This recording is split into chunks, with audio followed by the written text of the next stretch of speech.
જય રામનાથ મિત્રો, સ્વાગત છે તમારું અમારી ચેનલ સાસ બહુ કિચનમાં. અને આજે આપણે બનાવવાની છે ખીચડી. એક એવી ખીચડી કે તમે જ્યારે કદાચ નહીં ખાધી હોય.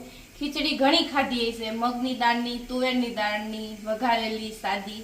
પણ આજે હું બનાવવાની છું મમરાની ખીચડી. તો ચાલો જોઈ મમરાની ખીચડી કેવી રીતના હું બનાવું ને.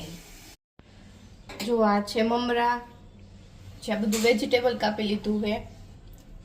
બટેકા આ રીતના ઝીણા કાપી લીધા, ટમેટા, કોબીજ અને કાંદા જે આ રીતના આપણે પતલા ને લાંબા કાપી લીધા છે. હળદર, મીઠું, ધાણા જીરું, ચણાનો લોટ, લીલો મસાલો અને આ લાલ મરચું ને ગરમ મસાલો બે મિક્સ છે. આ છે ખાંડ અને આ લીંબુ અને આ રાઈ ને આ વઘાર માટે તેલ. તો ચાલો હવે આપણે મમરાની ખીચડી બનાવવાનું ચાલુ કરી. તો સૌથી પહેલા આપણે ગેસ ચાલુ કરી અને તેલ ગરમ થવા મૂકી દઈશું.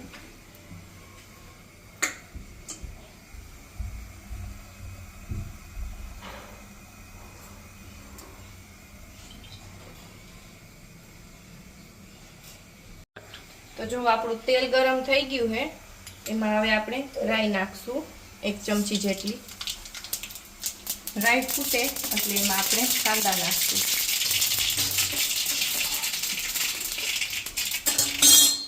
ગેસ ધીમો કરી કાંદા નાખી દઈશું. આમાં મીઠો લીમડો નખાય, પણ ઓપ્શનલ છે. ભાવતું હોય તો નખાય, ન ભાવતું હોય તો ન નખાય.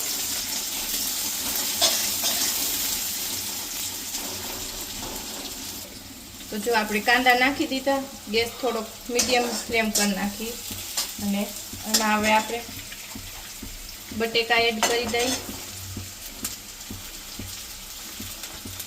આ કોબીજ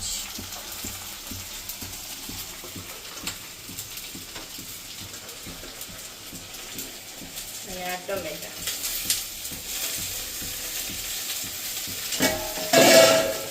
બધું વેજીટેબલ મિક્સ કરી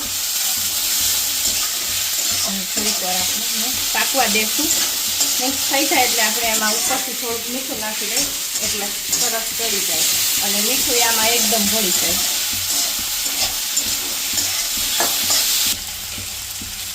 તો જો આમાં સ્વાદ અનુસાર મીઠું નાખવાનું એટલે નાની 1.5 ચમચી છે મીઠાની નાખી દઈએ.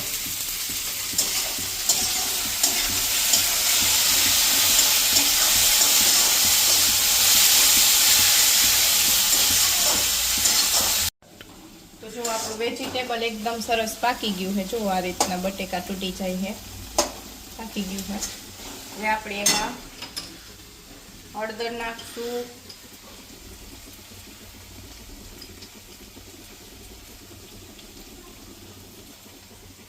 પછી નાખશું ધાણા જીરું, પછી આદુ મરચાંની પેસ્ટ 1 ચમચી અને આ 1 ચમચી લાલ મરચું અને અડધી ચમચી ગરમ મસાલો હતો એ આપણે એમને એડ કરી દઈશું. પછી આ 1 મોટી ચમચી ખાંડ હતી, આખી નહીં નાખી, થોડીક જ નાખશું. પછી 1 લીંબુનો રસ, ચણાનો લોટ 1 મોટી ચમચી. હવે આ બધું આપણે મિક્સ કરી દઈશું.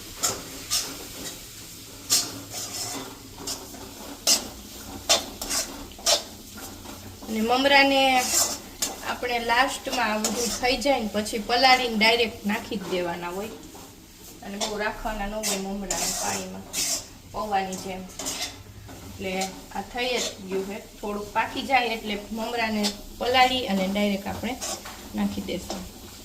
તો જો આ બધું વેજીટેબલ એ પાકી ગયું છે, મસાલા બધાય અને મમરાઈ મેં ધોઈ નાખ્યા છે.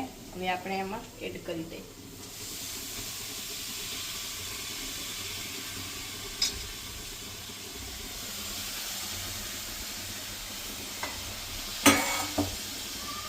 આને આપણે મિક્સ કરી લેવું.